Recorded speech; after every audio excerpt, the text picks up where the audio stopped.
very much, Greg, and thank you all for coming tonight.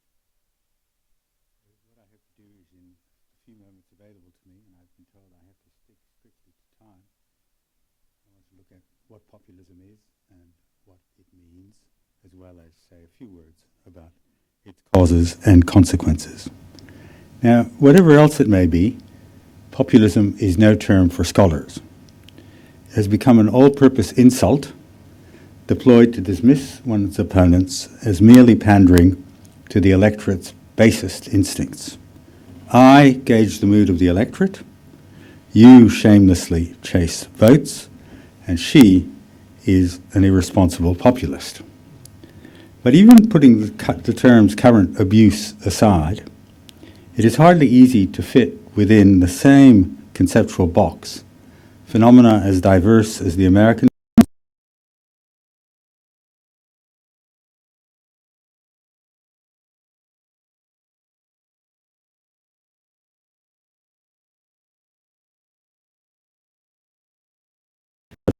tonight's discussion.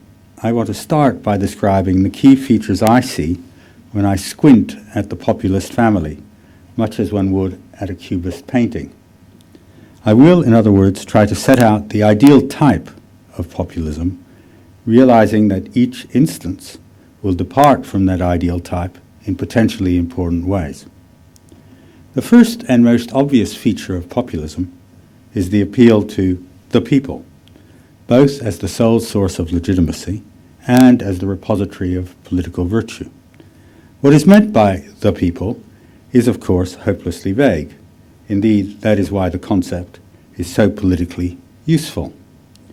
No wonder that when the 17th century royalist, Sir Robert Filmer, wanted to attack the use made of the notion by Charles I's adversaries, he was able even then to point out what the term the people means is not agreed upon. What is clear is that populists don't use the people as a synonym for the population or the electorate. Rather, it serves to distinguish what used to be called the common people from the rest. That usage is consistent with ancient authority. In Republican Rome, populace often referred to the plebeian citizens, by contrast with the patrician class, and populares were politicians who made a point of playing to the crowd. Since then, however, the people has become a shorthand in populist rhetoric for those whose views and interests properly matter, as compared to the elites and their allies or lackeys, such as undesirable aliens. A second feature, closely related to the first, is the belief in an irreconcilable conflict that pits the people against the elite, a term no better defined than the people itself. The perpetual antithesis between these forces is viewed as the key to politics. As a morbid growth on the body politic, it is the elite which are responsible for the people's woes. For the American Jacksonians of the 1820s, the enemy was the money power, directed by well-born cosmopolitans. For activists in the newly formed Republican Party of the 1850s, it was the slave power of the South that throttled the civil liberties and drove down the earnings of Northern whites. In today's world, the nemesis of the common man is typically presented as an international caste which benefits from globalization and immigration at ordinary folks' expense. Third, were it not for the actions of that malevolent group, the problems facing the nation would, in the populist imagination, be readily solved. If they are not, it is because the vested interests stand in the way. For sure, the governing cabals try to frighten voters by claiming that the proposed cures that the populists put forward would produce catastrophic results. But that merely confirms their dishonesty. As Juan Perón put it in 1952, everyone will try to frighten you, the people, with the risk of economic collapse. But those are just lies, for there is nothing stronger than the economy, which everyone fears because they don't understand it.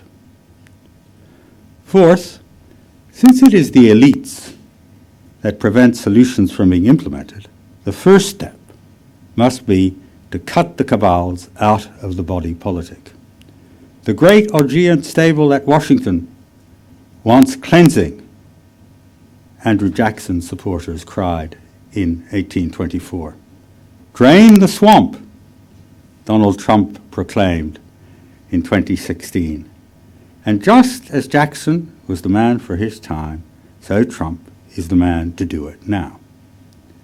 However, as Mao Zedong once remarked, political revolutions are hardly a tea party.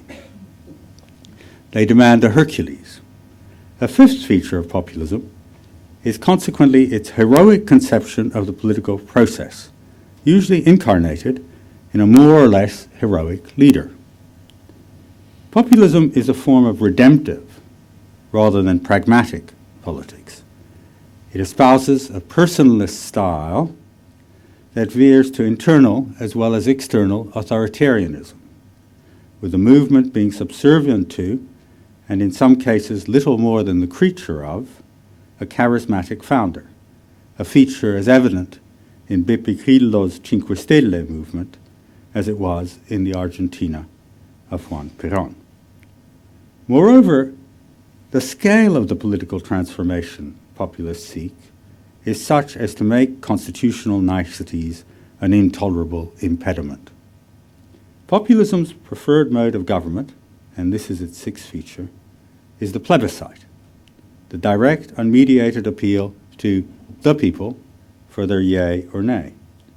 The mechanisms of parliamentary government, with its established political parties, are viewed as part of the problem, while the courts, which can override the plebiscitary dynamic, are invariably derided as undemocratic. It is consequently no surprise that Andrew Jackson was one of the few, if not the only president, to essentially completely ignore a Supreme Court decision. While George Wallace, when he campaigned for the presidency in 1968, did not mince words. Hell, he said, all we'd have to do right now is march on the federal courthouses, lock up a few of those judges, and by sunset there'd be a revolution from one corner of this nation to the other. We could turn this country right around. Nor is it surprising that Donald Trump has shown no hesitation in attacking the federal judiciary, while undermining constitutional courts has become a common habit in those countries of Central and Eastern Europe where populists are currently at the helm. Those six features, the appeal to the people, the denunciation of elites, the belief in simple solutions that can be implemented once the swamp of the party system has been drained, the personalist and authoritarian leadership style, and the preference for plebiscitary, unmediated mode of government, untrammeled by constitutional niceties, are, in my view, the canonical core of populism, and have long been so. Given that contention, there are many movements that are irresponsible, reprehensible, or even utterly repellent that are not populist. That is the case for fascist movements, such as Jobbik in Hungary, and Marxist parties, such as Syriza in Greece, and to some extent Podemos in Spain. But even with the exclusion of those parties from the family tree, a well-stocked trove of populist parties and movements remains. Their characteristics have varied over the years.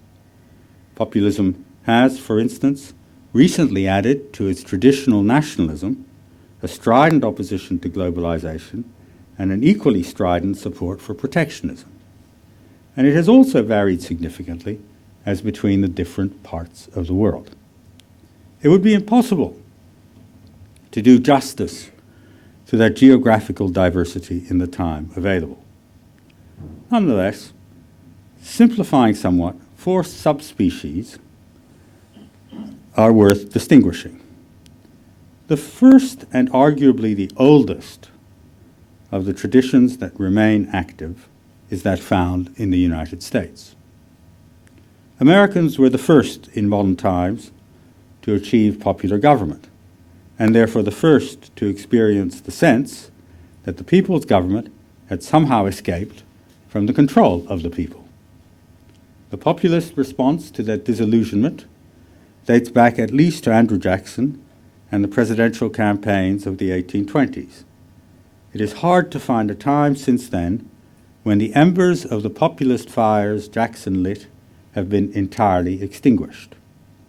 On the contrary, from the haughty financier wrapping chains of debt around small farmers, to the stout industrialist with his top hat clashing with the firm-jawed, well-muscled working man, and on to the overeducated, amoral, limousine liberals who scoff at the God-fearing nuclear family in its modest home, the tropes of populism have been the hardiest perennials of American political rhetoric. Yet American populism had, at least until recent decades, 3 features which made it internationally distinctive. To begin with, it was always framed as seeking a return to the nation's founding creed, which the corrupt elites were cast as transgressing. It has been revolutionary in the ancient sense of restoring order to a world that is out of joint. Second, American populism has been permeated with moral overtones, which assimilate its mission to a spiritual crusade. And third, it has been unremittingly optimistic, with its belief that mass democracy can topple even the haughtiest foe, meaning that it has lacked the sense of constraint that propelled populists elsewhere towards violence. Those features, however, are by no means as pronounced today as they once were. There is a world of difference between William Jennings Bryan's famous Cross of Gold speech in 1896, which situated populism within the self-confidence of an aspiring nation, and the dystopian rhetoric of President Trump's inaugural address. There is nothing, Bryan maintained, that ordinary Americans, once mobilized, cannot accomplish. Now, in Trump's inaugural address, they are cast as and reduced to victims. A second strand of populism is that flourishing in Western Europe. There, the rhetoric of populism has waxed and waned, at times disappearing from the scene. It glowed briefly in the 1950s, with poujadisme flaring up in France in 1953, before vanishing entirely in 1958, much as Guglielmo Giannini's L'uomo qualunque had in Italy in the same years. A second wave of movements then developed in Scandinavia in the 1960s, largely focused on reducing taxes, but with parties that only lasted as long as their founder. Finally, a third wave started in the late 1970s and early 1980s, with that wave setting down firmer foundations in France, Austria, Switzerland, Belgium, and Denmark, before spreading, albeit to varying degrees, elsewhere. A feature of these movements has always been an at best ambivalent relationship to neo-fascist organizations. Personnel have often migrated between them. With the exception of Italy's Cinque Stelle, it is rare to find a populist mass movement in Western Europe which does not have at least some veterans of neo-fascist organizations in its senior ranks. Until recently, another feature of these movements was their electoral instability.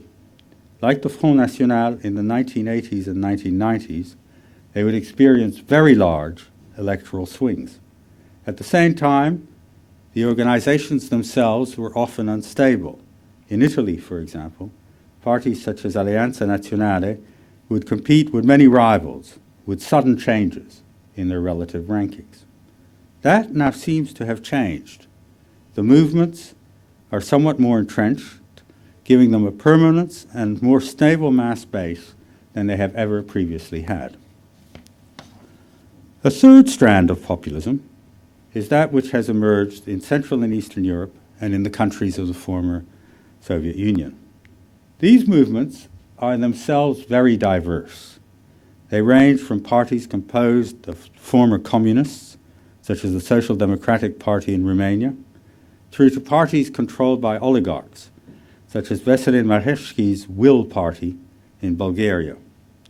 What they share are all the marks of the end of empire phenomenon, including belligerent nationalism, irredentist claims on neighbors, and xenophobia, directed not only at foreigners, but also at domestic minorities, such as the Turks in Bulgaria, the Russians in Latvia, and almost everywhere, the Roma and Jews. There is in those respects a strong, often openly acknowledged continuity with movements that flourished in the 1930s. Finally, a fourth strand is that in developing countries, with variants that stretch from the traditional economic populism of Latin America through to newer movements in Asia, including those of Thaksin Shinawatra in Thailand and of President Rodrigo Duterte in the Philippines. Populism in these countries was historically oriented to income redistribution.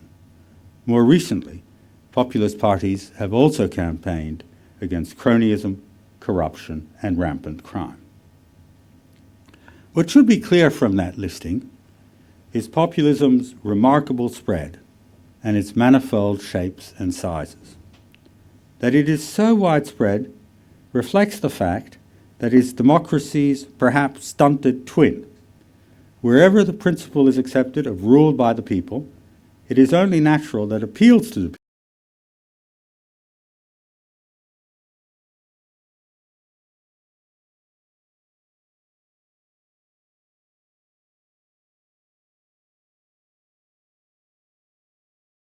in the United States is called the alt-right, can now be found from France through to Russia. But while that homogenization may be occurring, the causes and consequences continue to differ. In terms of the causes, economic grievances no doubt play a substantial role. But there is, I believe, an important element of truth in the argument Richard Hofstadter and Seymour Martin Lipset developed in the 1950s and 1960s, which emphasized abrupt but enduring declines in perceived social status as the trigger for backlash movements. To say that is not to suggest that the problems are in any way imaginary. Rather, my point is simply that they go far beyond the merely economic, which makes them all the harder to remedy. What is every bit as important as understanding the causes is to understand populism's consequences. Not everyone has viewed plebeian revolts as bad things. Machiavelli, for example, argued in his discourses on Livy that periodic struggles with the common people were crucial to tempering the arrogance of the patrician class and so strengthened rather than weakened the Republic. Equally, and perhaps even more surprisingly, Montesquieu, in his considerations of the causes of the greatness of the Romans and their decline, said that the Roman Republic had been admirable because abuses of power could be checked by means of the spirit of the people. Being, quote unquote, constantly subject to agitation, he claimed, is the hallmark of free government. Popular tumults may unsettle those governments, but a tranquil republic would be no better than the concord of Asian despotism. And if we see any union there, he wrote, it is not citizens who are united, but dead bodies buried next to one another. The genius of republics, he claimed, produces harmony between the clashing opposites, just as dissonances in music cooperate in producing overall concord. But it would be unwise to listen only to those voices, no matter how much we respect them. History shows there are plenty of good reasons to fear populism, not only for the economic damage it wreaks, but also for its affinity to authoritarianism. We see that increasingly in Central and Eastern Europe, as well as in the countries of the former Soviet Union. Throughout those regions, weak, relatively poorly institutionalized democracies are being further undermined, albeit at different rates. Despite myriad assurances to the contrary, it is not unreasonable to expect similar processes to operate were Marine Le Pen elected in France or Cinque Stelle to obtain a blocking majority in Italy. That is not solely or mainly because it is difficult to trust leaders such as Marine Le Pen or Beppe Grillo. Rather, it is because of the inherent dynamics of populism. The salient feature of the populist program is that it is internally inconsistent and unachievable. At the same time, it promises redemption and a break with the past. Any attempt to put the program into effect therefore runs headlong into contradictions. Given the movement's Manichaean view of the world and its plebiscitary trust, those contradictions are invariably attributed to cabals and conspiracy. Instead of moderating their thrusts, populist movements consequently tend to radicalize as the difficulties mount, but that radicalization inevitably clashes with the democratic process. Much the same, in my view, is at least possible with the presidency of Donald Trump. I do not believe Trump is an authoritarian, nor do I think for a moment that the institutions of the United States will buckle under his administration. But none of that detracts from the fact that his program is politically and economically unfeasible. Yet his plebiscitary relationship to his followers makes it hard for him to back off commitments and tone down conflicts. The impetus that pushes him towards radicalization will therefore become stronger over time, provoking a reaction which could be as profoundly harmful for the United States as it would be for the broader world. Nor is the harm from populism limited to that caused directly by the populist movements themselves. There is rather a coarsening of political argument, an ever more pronounced tone of anger, intolerance, exasperation, and even violence, which spreads from populism to the atmosphere of politics as a whole.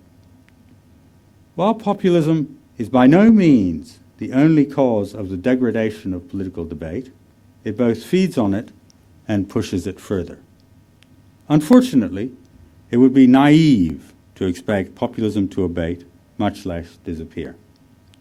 The late 19th century sociologists who worried about the demonic force of the mob and the crowd predicted that the crowd would wane as society matured, to be replaced by an entirely more thoughtful entity, a diversity of publics, sufficiently numerous to compete and sufficiently stable to encourage deliberation. But Freud, who witnessed the lynch parties of the anti-Semites, was less confident the modern world would ever find safety from numbers. Far from being an atavistic reversion, he wrote, it was precisely in highly ordered societies that crowds would most readily form, offering an entirely illusory redemption from the frustrations and disappointments of everyday life. Publics might well emerge, but they would all too readily collapse back into the mob. Indeed, the crowd will be with us for so long as we retain democratic societies, and so will that most promiscuous of concepts, the people, along with the myth of its redemptive value as the ever-present monitor for political power. That myth is not completely divorced from reality. It reflects the tensions and stresses of democratic societies. The answers the populists offer to those tensions and stresses may be, in fact, in my view, invariably are, wrong. But the questions are all too often valid. If they remain unaddressed, we can hardly complain of the consequences. Too many of our societies seem unable to rise to the challenge of addressing those questions. For so long as they are, populism will rage. It is the task of all those who, like I'm sure all of you, worry about the future of democracy to take populism seriously. Thank you very much.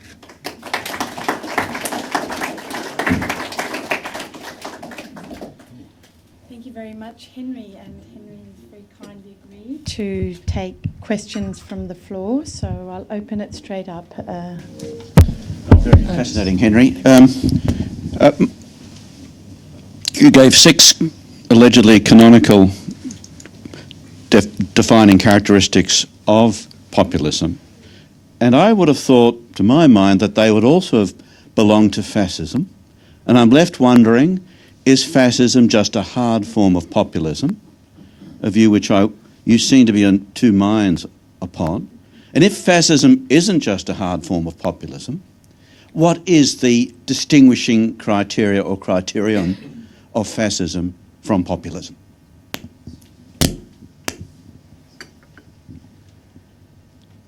Well, to my mind, a distinguishing feature of populism is that it is typically very difficult to locate it in a traditional left-right spectrum. Well, so is fascism. Yeah. So populist parties combine different elements from the left and from the right, and indeed it is that combination which most often makes their programs incoherent and hence unachievable. And you see that, for instance, with Marine Le Pen's Front National in France, which sort of offers to increase pensions, maintain public expenditure at very high levels, yet cut taxes and reduce public debt. So you can have some of those, but you can't have all of those at once.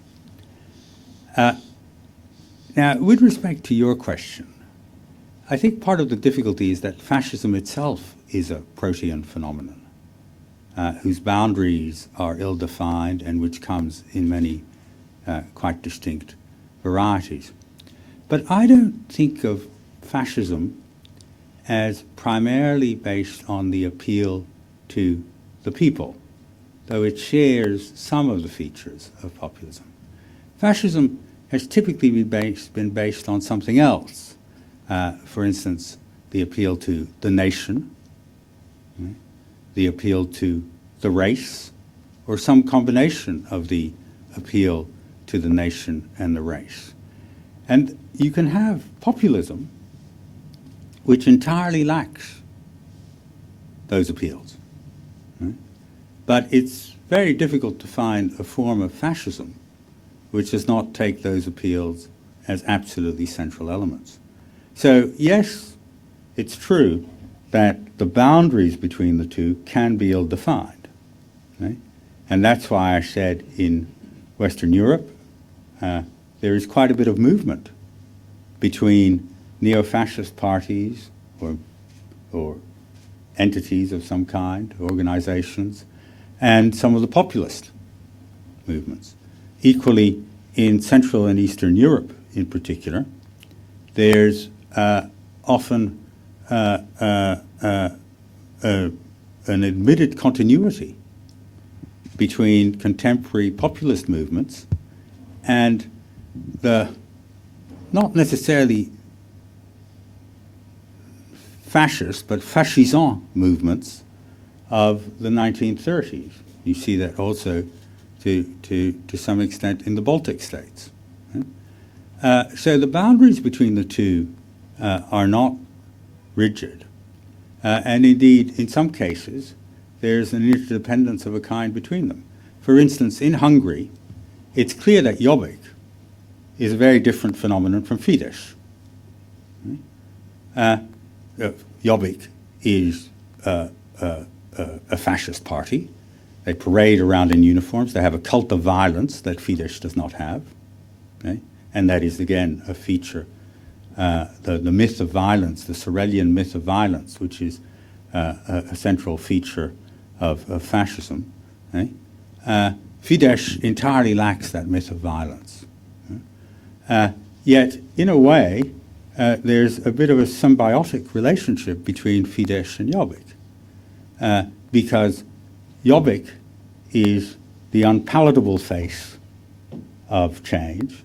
Fidesz therefore positions itself as the moderates relative to Jobbik that is completely unacceptable. And you find a very similar dynamic in quite a few other countries in Central and Eastern Europe, as well as in the Baltics. So that's a terribly long-winded way of replying to your question, but I do think that there is a distinction between them, though those borders are porous, and that porous nature of the border is one of the causes for great concern. Any more questions? Yeah. Thank you. It's open. Thank you very much, Professor. Gave us a talk, and you gave us like a very broad perspective of populism. But I just want to ask two simple questions. My understanding is like you mentioned this populism phenomenon. It's a very new phenomenon, and it's on the rise. But can you give us an alternative? If it's what is your ideal mode of government? Because what happened is why Trump was elected, because the previous governments in OECD country, economically they're not successful. Like, you know, they made a lot of people not rich but poor. And that's the reason. So if you say, oh, the previous government, the model of the government, it's not populism, but the end, the result of the governance is the fail of that result resulted the Donald Trump, you know, won the, became the president. My second question is about the French election, the Le Pen. I would say she's a nationalism. So what your opinion, like our political leader, like the leader govern our country or OECD country, like should they be some sort of nationalism or should be globalist? Because my understanding is like average man like me, all these so-called political leaders, if they want to be a globalist, then they should be funded by global tax, but they're not. They're funded by my tax, local tax. So I just don't see the justification if they, you know, get paid from us, they're not working for our interest. Thank you very much. Well, in terms of your first question, I think there's no doubt a substantial element of truth in your point that if we see the rise of populist movements in many parts of the world, it's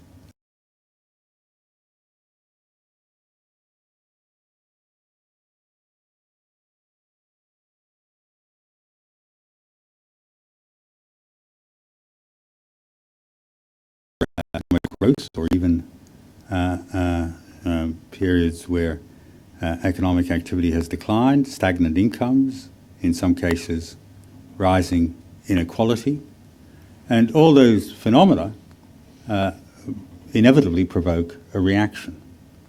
So what is the right response to that situation? Well, in my view, it's to deal realistically with the problems. And my critique of populism, or my concern about populism, is that it offers instead illusory solutions to real problems. And because those solutions are illusory, when the attempt is made to put them into operation, they run immediately into problems, and that unleashes a radicalizing dynamic which has the great potential to threaten the institutions of democracy itself. So in that respect, I think we do face a choice. We either confront the problems realistically, or we face very real dangers that come from the rise of movements which offer solutions which will inevitably fail. In terms of your second question, I'm not sure I agree with you, or rather, I'm sure I don't agree with you, in the sense that it seems to me that the great benefits of a global world flow to people in each country, that we are all better off from having open borders, from having the gains that come from international trade and investment, and also the freedoms that are associated with that openness. It is no more sensible to deny me the right to trade with someone because they happen to be in New Zealand than it would be to deny me the right to trade with someone because they happen to be in Victoria. If we believe that that societies gain, not merely economically, but in terms of the fabric of life, from openness, then we should extend that openness as much as we can. And so in that sense, it doesn't seem to me that your taxes are going because of globalization to benefit people elsewhere. Rather, I think what globalization does is it helps lift our income, not of everyone, and that is a real problem, but it helps lift our incomes, and in the process allows us to achieve much more with whatever resources we have. Yes.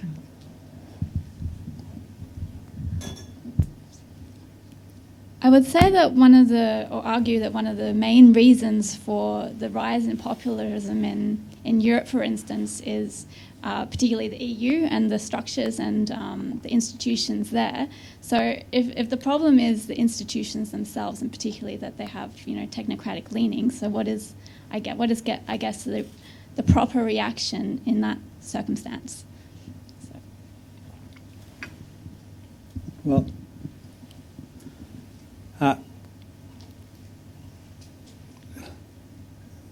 I agree that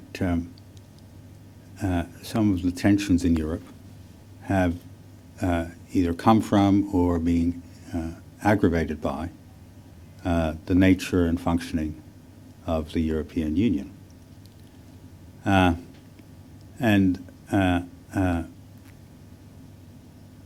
the way I see that is that the structure of the EU, its modus operandi, has tended to separate policy from politics. Policy has, in many important areas, moved to the European level. Politics has remained domestic. And in the process, both have been robbed of substance. Politics without policy is a void. Policy without politics is unaccountable. And to make matters worse, in doing that, what it's done is to really weaken the options that electors or voters have. In a famous book, Albert Hirschman distinguished three kinds of reactions to difficulty. And he said there are three basic ways in which individuals and to some extent societies, when you look at collective action, respond to problems. And those three basic ways are you can have what he calls voice, which is the democratic process of expression, and representation and influence. You can have loyalty, which is that essentially you put up with it. You just accept that that's the price you pay for whatever benefits you do or do not derive. And then you can have exit. An exit is when you basically turn your back on voice, have no remaining loyalty, and so the only possibility that is really left to you in that situation is to leave. Now, what's happened in the EU is that the EU has had virtually no mechanisms that were efficacious for voice, right? Has secured very low levels of loyalty, and hence the reaction to problems has inevitably taken the form of considerable pressures for exit. Yet those pressures for exit clash with everything that has been put in place institutionally to keep the Union together. And that tension, right, between the force of the pressure for exit, okay, and the constraints on exit that come from the institutional structure have become really extremely serious in many of the countries of the European Union.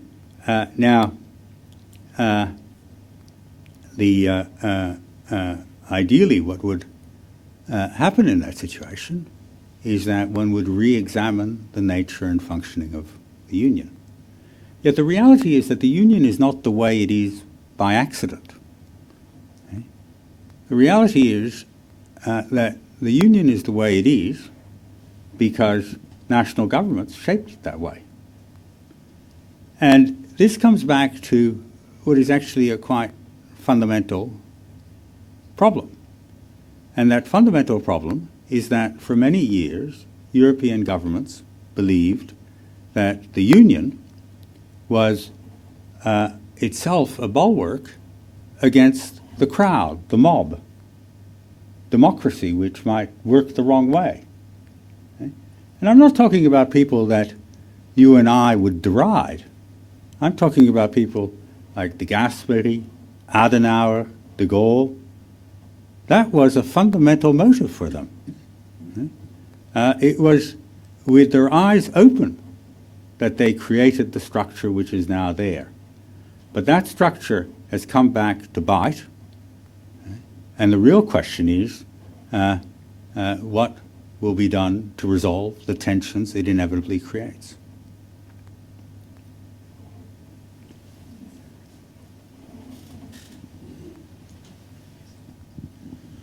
The politics that I follow closely are those in Australia, and I wonder if you could use some Australian examples to illustrate populism.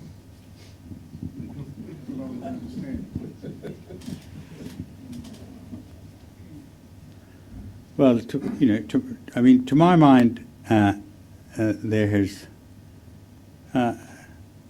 been a vein of Australian populism, which has almost always been there and has changed in its shape and its consistency over time. Perhaps the most enduring form of that populism was agrarian socialism. Was the belief that, our agrarian socialism is very similar to the agrarian socialism you find in Scandinavia or the old agrarian parties of Central and Eastern Europe. So it's an agrarian socialism that maintains that there's essentially an urban elite, right? And that urban elite exploits the real wealth creators, who are invariably the people on the land. And that the solution to that is to have schemes that prevent market forces from working against the people on the land, okay? And on the contrary, redistribute income to them. Now, that agrarian socialist streak together with the whole, at times, fluctuating ideology of country-mindedness, okay, has been there in entrenched form since at least the 1920s.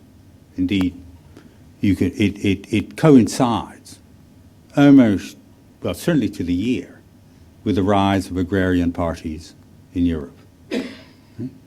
And what has changed, really, more recently, is that as the institutions of agrarian socialism have been reformed or to some extent dismantled, okay, the pressures that underpinned those populist movements have remained.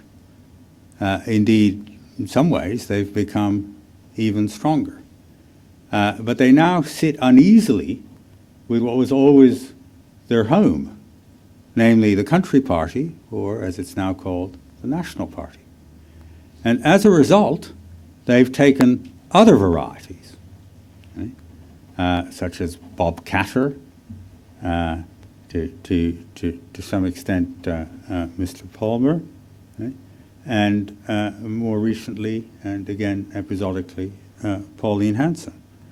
Now, as I said, to classify those as populist is to criticize the solutions, right? To criticize the answers they give, not the questions they raise. And the questions they raise are serious questions. Right?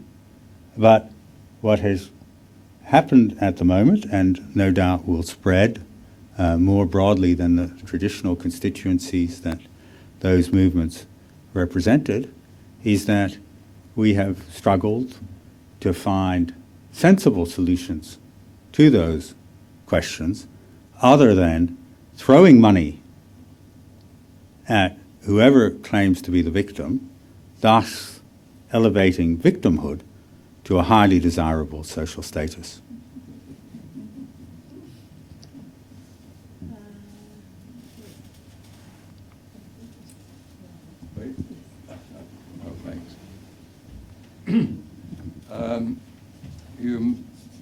You and perhaps other people in this audience may have read an article in yesterday's Australian by Peggy Noonan. It was a long article assessing the first 10 weeks of Trump's presidency.